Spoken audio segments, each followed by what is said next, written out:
Magandang araw po sa inyong lahat.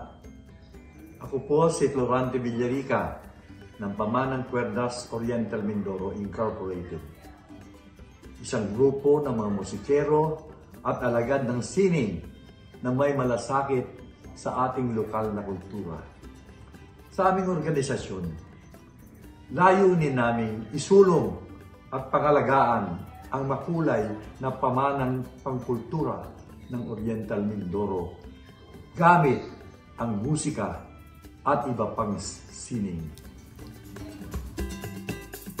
Ang Pamanang Cuerdas ay binubuo ng 22 profesional at talentadong individual na ang pangunahing layunin ay ang pagtuturo at pagpalaganap ng ating kasaysayan at kultura sa pamamagitan ng sining. Bahagi ng aming misyon ang protektahan ang kapakanan ng mga lokal na artista at mga manggagawang pangkultura dito sa Oriental Mindoro. Patuloy kaming lumalawak at naghahanap ng mga individual na may parehong pagmamahal at advokasya para sa sining at kultura upang magkaisa sa layunin ang pagtubog ng kabataan gamit ang himig, musika at sining. Kami rin po ay nakikipagtulungan sa mga pambansang ahensya upang suportahan ang mga programa at proyektong may kinalaman sa kasaysayan, kultura at sining. Isa sa mga proyekto namin ay ang Patinig ICT-based workshop na isinagawa noong Nobyembre 3 hanggang 5, 2022 sa Mindoro State University sa pakikipagtulungan ng National Commission for Culture and Arts. Sa workshop na ito, ibinahagi sa mga estudyante mula sa iba't ibang universidad at kolehiyo ang mga aspeto ng event management, promotion, at musika.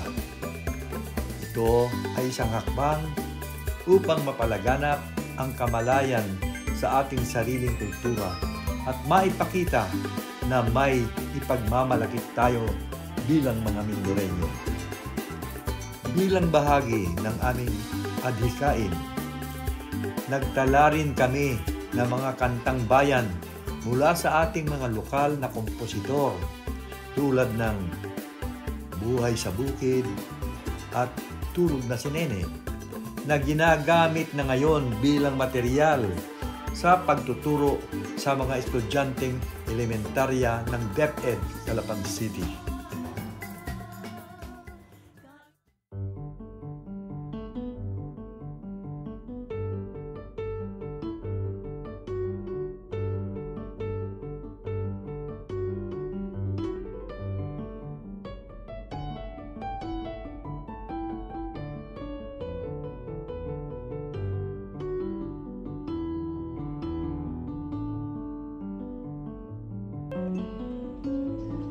Ang gawain namin ito ay hindi namin tinuturing na pagtuturo. Manapay ito tinatawag namin na pagbabahagi. Sa musika at sining, hindi lamang talento at kakayahan ng kabataan ang aming hinahasa o pinapagyabong. Manapay ganoon na rin ang tradisyon at ang kagandahang asal, pag-uugali, kaalaman sa kultura na napakahalaga naman sa ating mga Pilipino. Isang tradisyon at kulturang Pilipino-Mindoreño.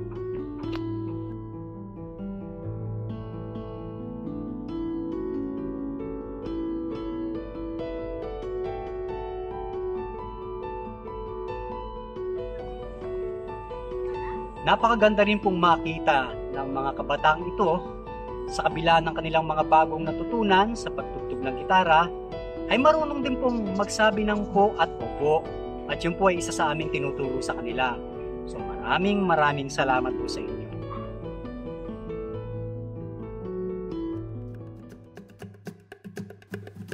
Isa pa sa aming layunin ay muling ipakilala ang mga kantang orihinal sa atin tulad ng O Mindoro at ang mga ambahan na sinamahan namin ng etnikong musika upang isulong ang kultura ng ating mga kapatid na Mangyan.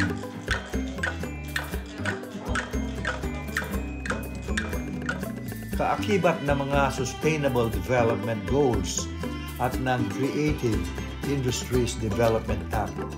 Ang programang ito ay hindi lamang nagtataguyod ng talento, kundi nagbibigay din ng pagkakataon para sa pag-unlad ng ating bayan at lalawigan. Inaanyayahan ko kayong makipagpulong sa amin sa Oktubre 5 o 6 upang talakayin kung paano tayo makakapagtulungan para mas palawakin pa ang programang musika at sining sa Oriental Mindoro. Sama-sama nating palakasin ang ating kabataan at ang ating kultura. Sa inyong suporta, matutulungan nating makilala at mahalin ang ating kabataan, ang kanilang sariling kultura at kasaysayan. Maraming salamat po.